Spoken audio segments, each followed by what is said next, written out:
YouTube. So I am currently at a hotel right now. While I'm here, I decided might as well do some laundry because, like, it's a lot more convenient doing laundry at the hotels than it is doing laundry at truck stops. And yeah, so basically I kind of basically found out that my trainer is more of a regional driver than like a over the road driver, and he has it set up to where every like weekend, instead of having to deliver his load the next day, they give him loads that are due like 2 days later. So I'm not sure if that's technically a 34-hour reset, but every weekend for like the past 4 weeks or like 3 weeks, he would basically just drop me off at the hotel, and he would pretty much go visit his family. And basically, yeah, so that's also one of the reasons why I haven't really been posting too much content, because we basically visit all of the same shippers and receivers. We get the same exact loads. It's the same exact routine, like every single, like every day. Like I already know what's going to happen before it happens. You know what I'm saying? And we pretty much just go from North Carolina to New York, from New York to PA, from PA to North Carolina, and repeat. Like I like, you know what I'm saying? Like that's literally all we've been doing for like the past like month. And I'm not gonna lie, it's super boring. I'm pretty much already used to it or whatever. But I kind of recently hit 15,000 miles, which is halfway of 30,000, which is when I should be like upgrading and possibly going into my own truck or whatever. And yeah, so I just kind of wanted to do a little video, show you guys a little bit more of what I have learned that was not included in my previous videos. Then I want to speak a little bit more about my TNT training experience so far. I've been learning things such as like dropping and picking up trailers, because one of the receivers that we go to like 2-3 times a week, we end up dropping the trailer and picking up a already loaded trailer. Those trailers typically don't need to be tarped, so we basically just strap those trailers. I've also been learning about like pretty much like pipe loads. A lot of times those loads are strapped differently, and like you got to put straps in between the pipes. So they have like these little strings that are like tied to the load, and then you would tie that to a strap, and then you would pull it through the pipe. I'm gonna show you guys some more footage of that later. We've been learning about like step decks, and those are pretty much like the flatbeds that are a little bit lower than your typical flatbed. I'll show you guys some of that later also. It's also like, learning about the axles pertaining to these step decks and stuff like that. So yeah, I mean, I've been definitely learning a lot about like, load securement and things like that. So yeah.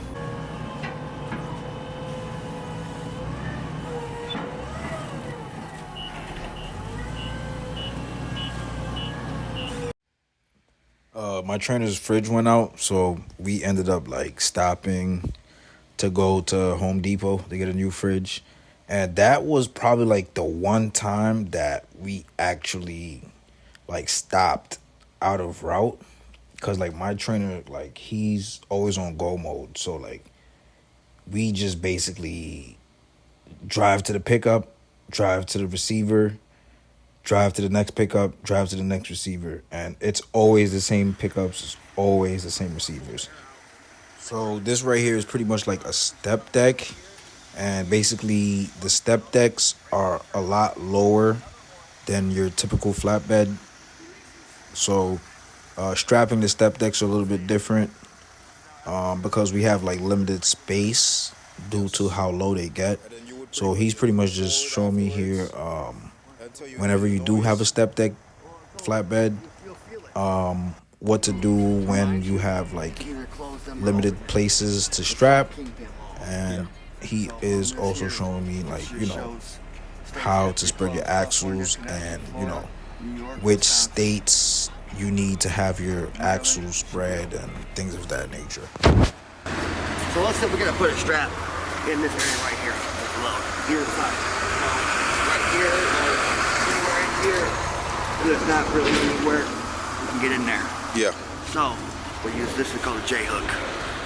You can use this anywhere in here. So you just stick it right here like this, or like this. Now you can put a chain on this, or a ratchet binder. Right from underneath here, you go from the bottom up, so the hook's on top. Yeah. Well, basic, same concept. Here, hook's on top. Go up. Yeah. Put your strap up. Ow. That's dope. You can put this. You can use these anywhere on this trailer. This groove right here. If you don't put one right here, you can. Yeah. But it's just extra. Because when you use this, you have to use this. Right. Step next to it like that. Okay. Yep, and then you don't want to, you make sure that when you put it in here, you don't want to go like this. Go like this. Right, because if it might fall off the truck. Right, when you put your strap or whatever, that's going to pull that way. Right. Which makes it loose. Right. So,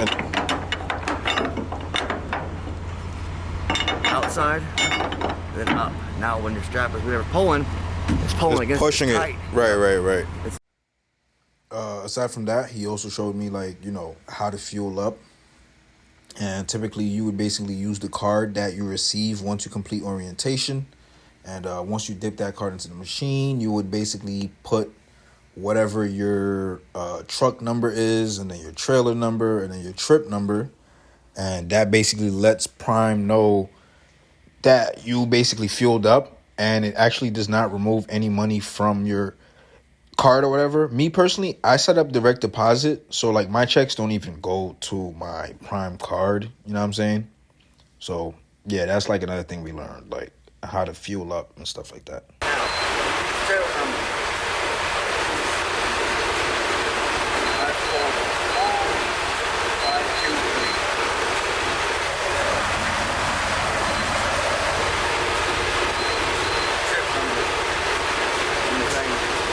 Trip sheet.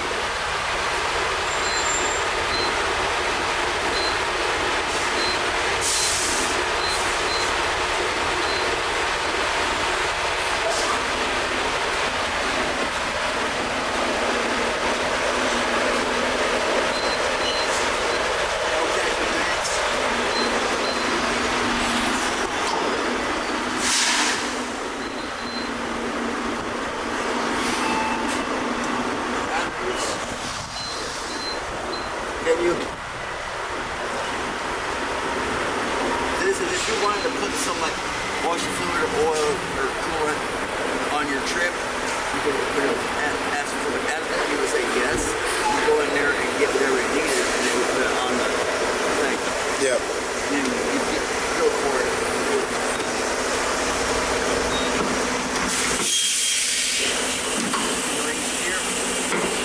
I hook it like that. I can lock it. The other side.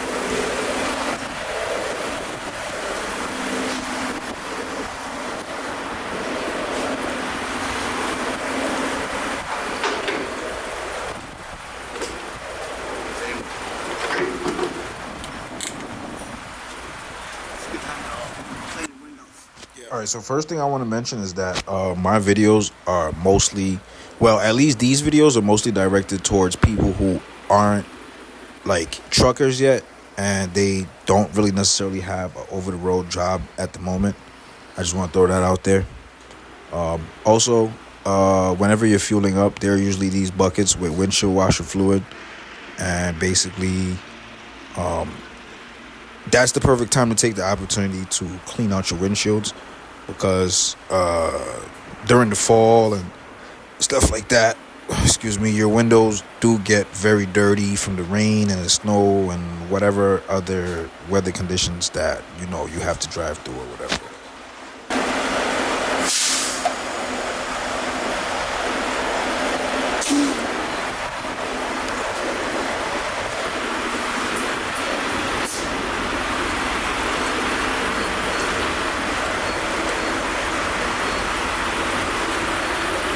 So this side is master side. If this side shuts off, the whole thing shuts off. Okay. Go to the other side, finish on that side first, then come back here and finish. Yep.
Now, what I do, I always put my cap right straight back on before I even mess with the depth. You put depth in here, you screw a truck up. Right. You gotta find on both sides, no depth. This is for my own thing. Put the cap off, I can't mess it up. It's impossible. Depth there.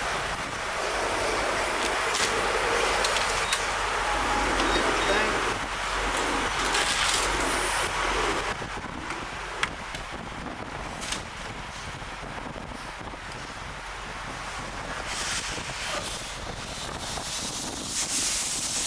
Usually, every third full fill up with F. Okay.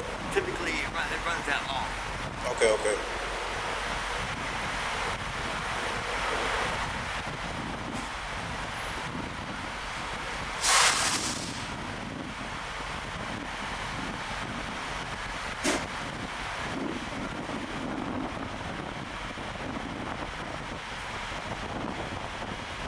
I think the whole capacity is like 20 gallons. Yeah. Fill it all the way up.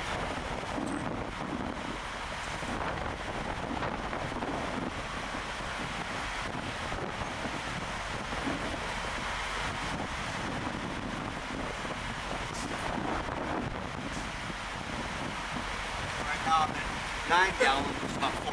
It's like $12 a gallon. Yeah.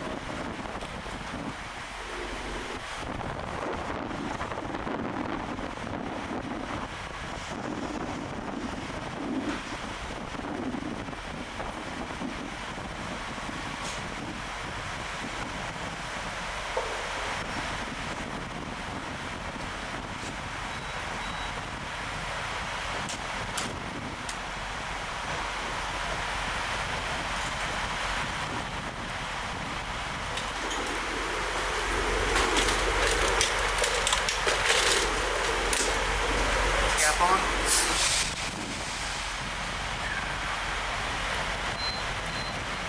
Go forward.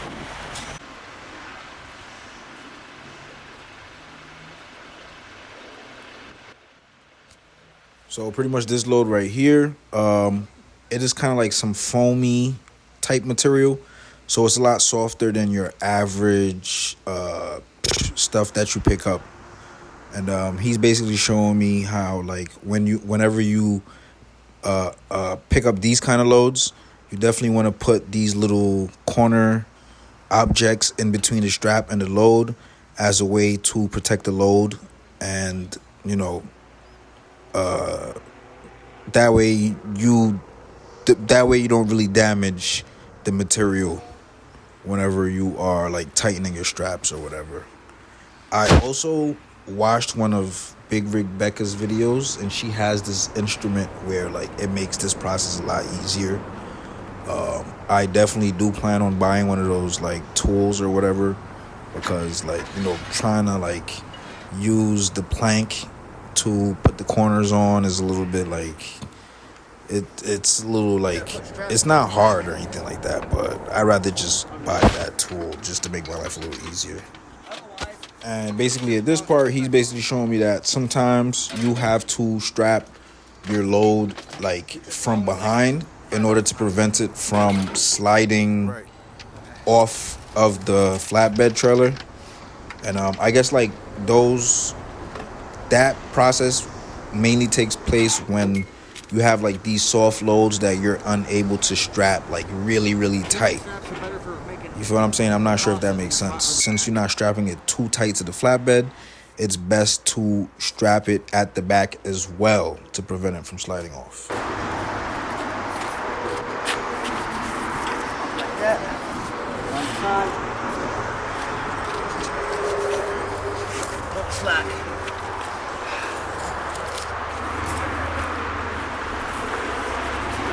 Now, these.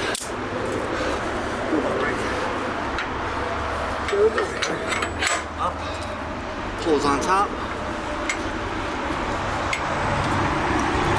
Just like the big 4-inch one, same thing. So now we're gonna go like this. Like that.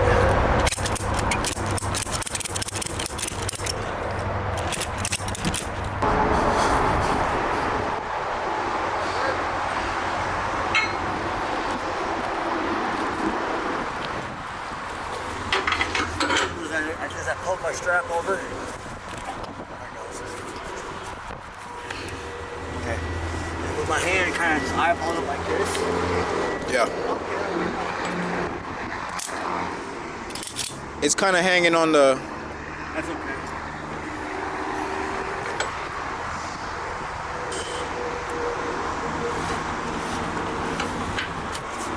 All this is really doing is preventing backward movement. Yeah.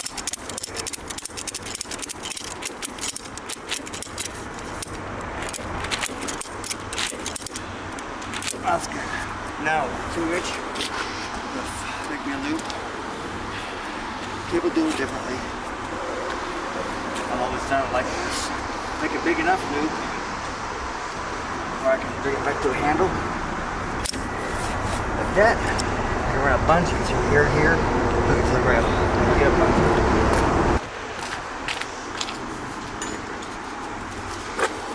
One. Drop it down here. Look it back here. Hold tight. Take my slack down. Hold tight again. And just look it right there. I'll fire it. Yep.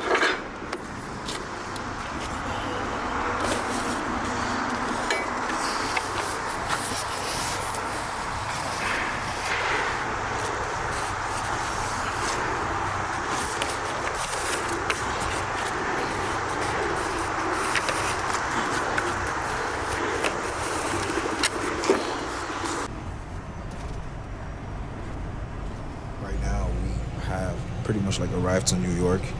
Part of my trainer's routine is driving in New York about 2 to 3 times a week.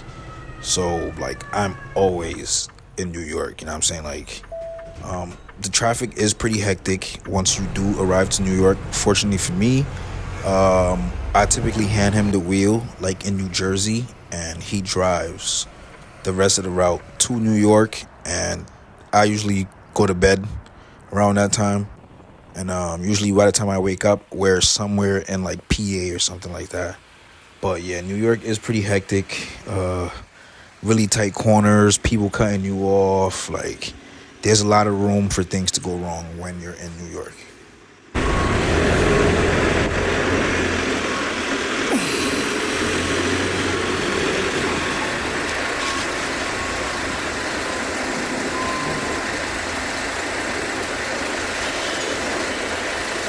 After the load, we pretty much had head back to Flying J in PA.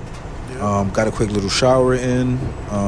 There was hella rain, and rain equals mud whenever you're a flatbed driver, because a lot of our pickups and drop-offs are in like yards that are like that have a lot of dirt and stuff like that. And in my opinion, I feel like that's one of the reasons why you don't see too many female flatbed drivers, because flatbed gets very dirty. And like you gotta strap your load in this mud and this rain. So that means like your straps are getting dirty. A lot of times like your straps are rubbing up against your clothes, your tarp, when you're rolling your tarp up. If it's raining and it's muddy on the ground, guess what? You gotta roll your tarp up in the muddy rain, and you know what I'm saying? Like it gets very dirty.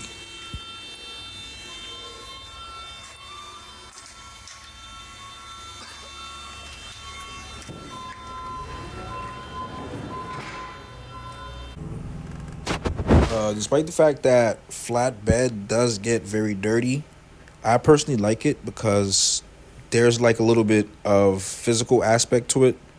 When I first started training, I was a little bit chubby, you feel what I'm saying? And I kind of burnt off a lot of body fat so far in like the past month and a half. Besides from that, I like the fact that our trailers are usually a little bit shorter. I also like how we get loaded and unloaded a lot quicker than most of the other divisions. So those are some of the perks that I like about flatbed. The whole dirty thing, like, it's not that big of a deal. We men over here, you feel what I'm saying? Like, so yeah, sometimes you gotta get your hands dirty, you know what I'm saying? This time around, it was foggy as hell.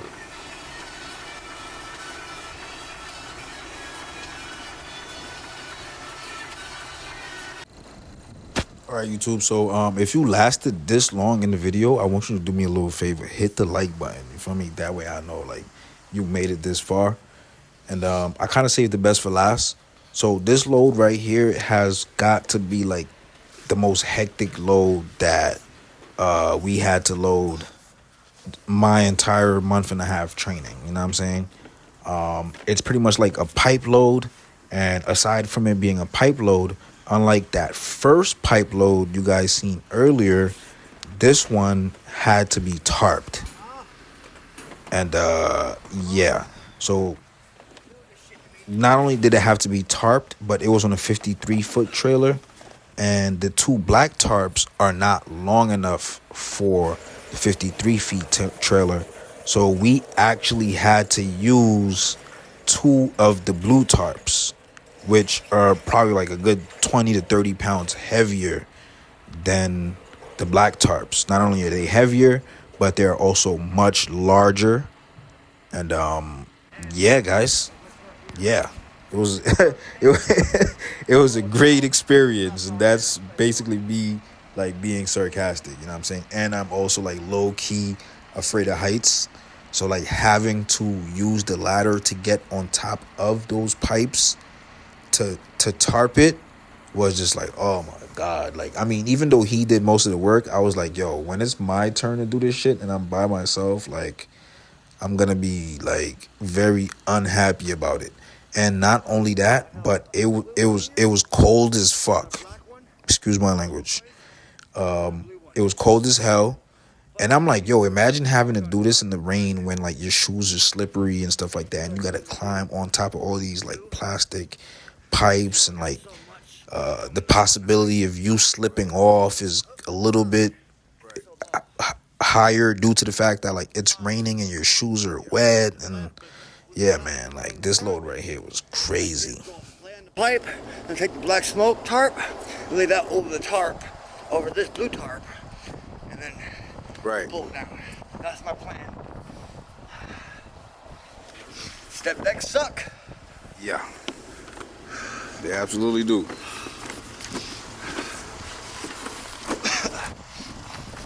Alright, so on the tarp, see right here? That's your flap, where your flap starts. Yeah.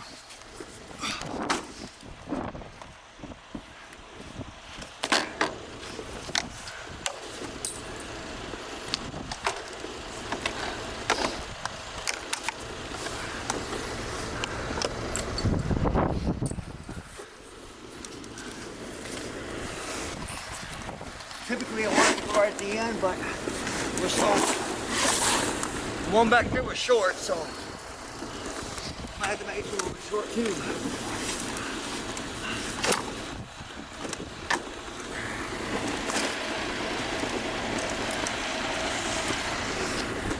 I folded it so the crease right here is the center of a tarp, like the black one is.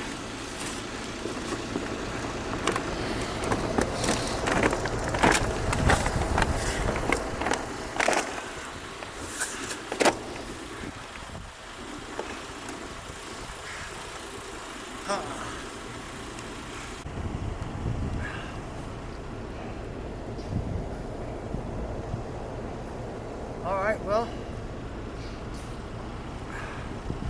it is what it is. I can still use the smoke drop on the front, but this is going to be a 4-tarp job. Yeah. Do it right. We're going to take a black one, a normal black one. We're going to open it up, twist it. So, I can't have any people hollering, "You didn't tarp it right."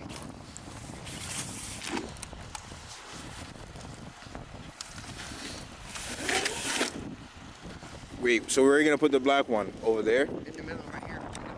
Two blue ones. Right. Yeah. You pull up in there with a harness. Yeah. Put a harness on there and hook up to it and get on top. Yeah, I could work with that. But it's like these rubber pipes plus the snow and, you know, the wet floor and stuff. Take care. Yeah.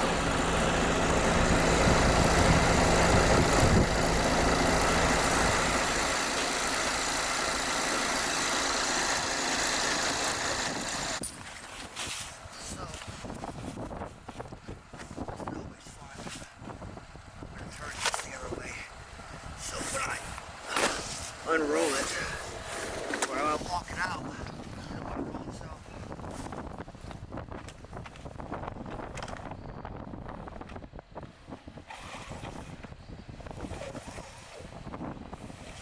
Okay.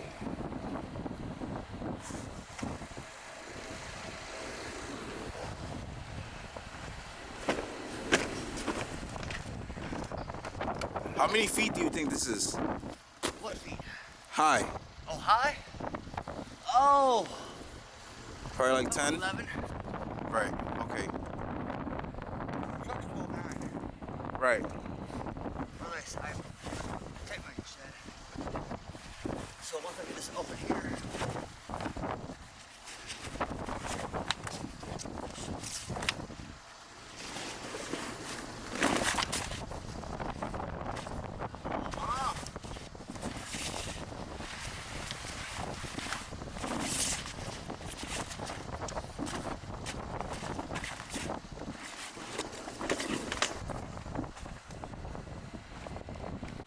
So yeah, guys, if you are considering doing flatbed, I just hope you are prepared to tarp and strap loads like this one. And I hope you are also prepared to do it in the blistering cold all by yourself. You feel what I'm saying? I'm a little bit afraid of heights.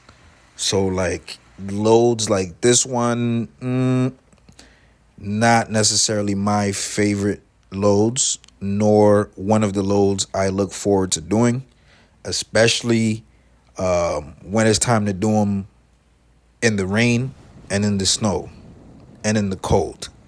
Summertime, you know what I'm saying? Like, it's probably not that bad, but once it's blistering cold out there and you got to tarp one of these loads, it's no joke, buddy.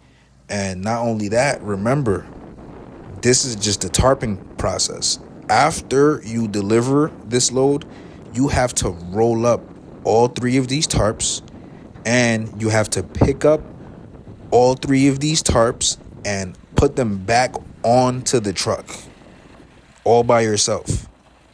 So if you do plan on doing flatbed, I really hope that you are taking all of these things into consideration, because it is not fun and it is not easy. I'm letting you guys know that right now, straight up and down. You feel what I'm saying? It's not fun. It's not easy.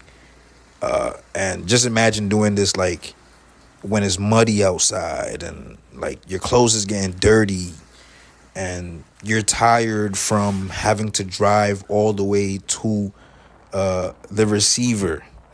These are all of the things that you guys should be thinking about before you sign up for Flatbed. But aside from all of that, I am very happy that I am halfway done. Originally, I was not planning on leasing, but after like 5 to 6 weeks being on the truck and stuff like that, I definitely do think that I am going to lease due to the fact that that would permit me to turn down loads. So like let's just say I get a load like in Denver and I got to go through the Rocky Mountains and the snow and stuff like that. I could be like, I'm not really necessarily too prepared for that at the moment. So maybe you guys can send me a different load when you have one available. You know what I'm saying? To me, that's like the number one thing that is leading me towards the lease route as opposed to the company driver route. You know what I'm saying? Because when you're a company driver, whatever load they send you, you got to go pick it up and deliver it. You feel what I'm saying? So, yeah. Not only that, but there are certain locations that, in my opinion, are a little sketchy, aka sundown towns. And yeah, so I just want to have the ability to turn down those loads in case they do pop up and I'm not comfortable doing them. You know what I'm saying? And of course, you know, you get paid a percentage of the load as opposed to cents per mile. So I do look at it like leasing is a decent opportunity. You earn a lot more money. You have a lot more control over where you have to go when it's time to go. Yeah, so I'm not gonna lie to y'all, man. I'm most likely gonna end up doing a lease, but it is what it is, though.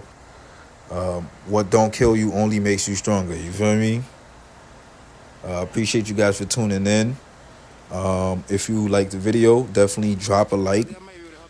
Drop a comment if you have any questions. If I do have any loads that are interesting, or if I am able to record any content that is informative, I am definitely going to make sure that I do that. But if I don't really necessarily get too many interesting loads, or I don't have anything that is informative to post, I'm most likely gonna just chill out a little while until that I complete my upgrade. And once I complete my upgrade, I'm gonna basically do a video to show you guys what the process is like once you upgrade. From what I heard, once you upgrade, you gotta basically do like another orientation type of thing. You know what I'm saying? Where you gotta spend a week at the terminal. You gotta take classes and things of that nature. And if you plan on leasing, you got to take like this little tax course or whatever where they teach you how taxes work and all of these things and setting up your LLC and all that type of stuff. So once I do upgrade, I am going to make sure that I record all of that footage for you guys, and I'm going to make sure that I share all of that with you guys as well. So that way you guys know what to expect if you're ever in the same shoes as I am currently. Or if you plan on being in the same shoes as I am currently. So, thank you guys for tuning in. I really appreciate you guys. After I finish editing this video, I'm probably going to hop on, play some Fortnite. You know what I'm saying? Get some rest. And just be ready to hit the road tomorrow.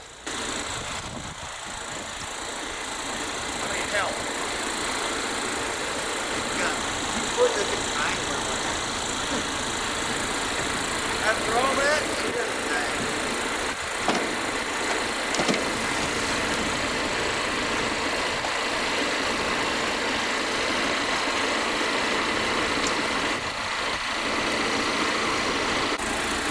pull that left arm.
I reckon.